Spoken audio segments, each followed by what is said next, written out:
Shalom, selamat pagi saudara-saudara yang dikasihi Tuhan Yesus Kristus.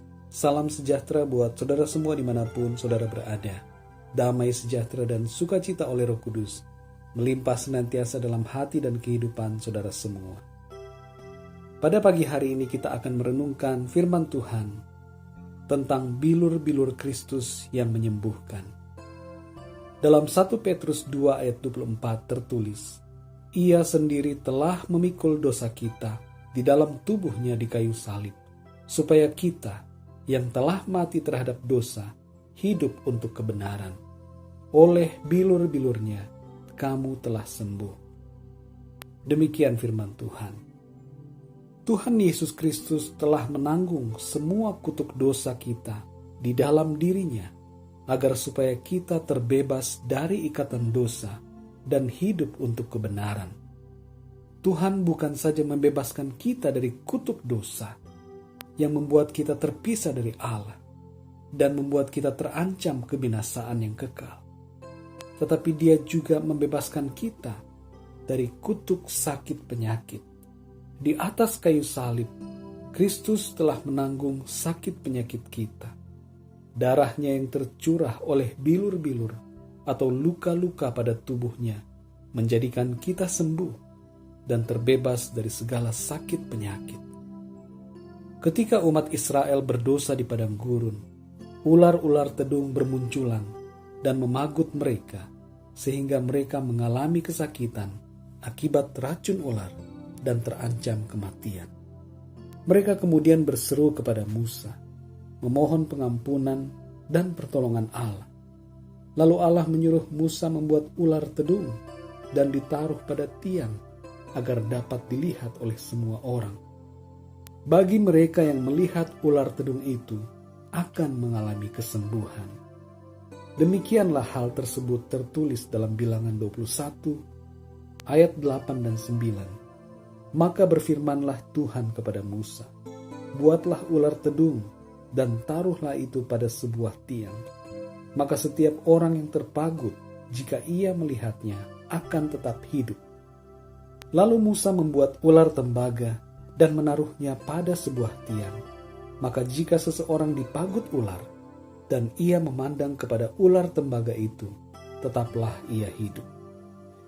Di padang gurun, ular ditinggikan pada sebuah tiang yang membawa kesembuhan. Terlebih lagi Yesus Kristus yang telah disalibkan. Ia ditinggikan pada tiang salib, agar setiap orang yang percaya kepadanya disembuhkan dan diselamatkan.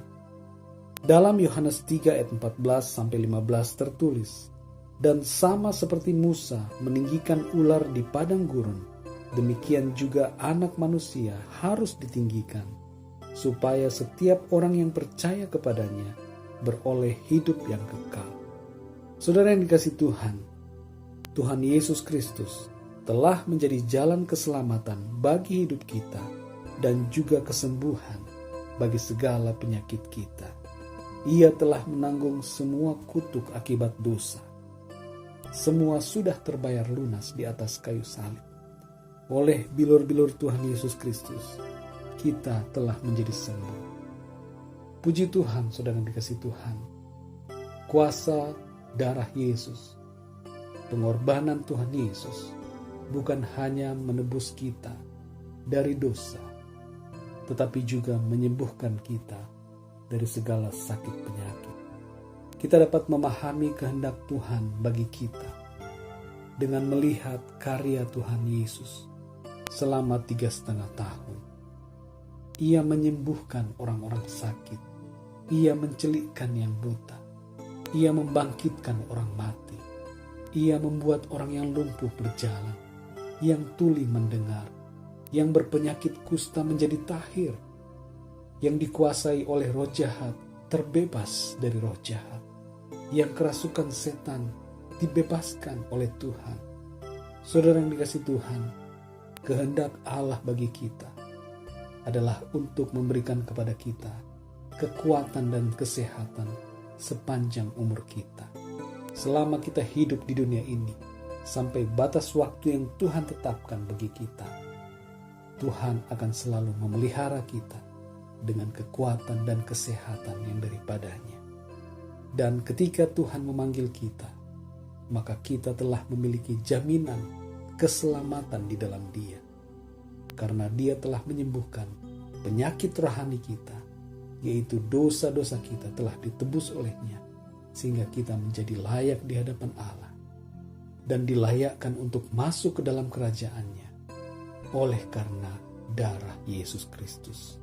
Puji Tuhan, saudara yang dikasihi Tuhan, di pagi hari ini, apabila saudara sedang bergumul dengan sakit penyakit, berdoalah kepada Tuhan, mintalah kekuatan dan kesembuhan daripadanya, dan percayalah bahwa Tuhan Yesus telah menyembuhkan saudara. Bersyukurlah untuk keselamatan yang telah dianugerahkan oleh Tuhan kepada kita. Tuhan telah memberikan kepada kita anugerah keselamatan dan kehidupan yang kekal oleh karena darah-Nya. Itu adalah sukacita yang luar biasa, sehingga kita dapat menjalani kehidupan kita dengan hati yang penuh syukur, semangat, dan bersukacita di dalam Tuhan. Puji Tuhan, saudara yang dikasihi Tuhan. Biarlah renungan ini menyegarkan jiwa kita dan memberikan kekuatan bagi kita. Tuhan Yesus memberkati saudara semua. Selamat beraktivitas dan sampai jumpa dalam renungan yang berikutnya. Haleluya.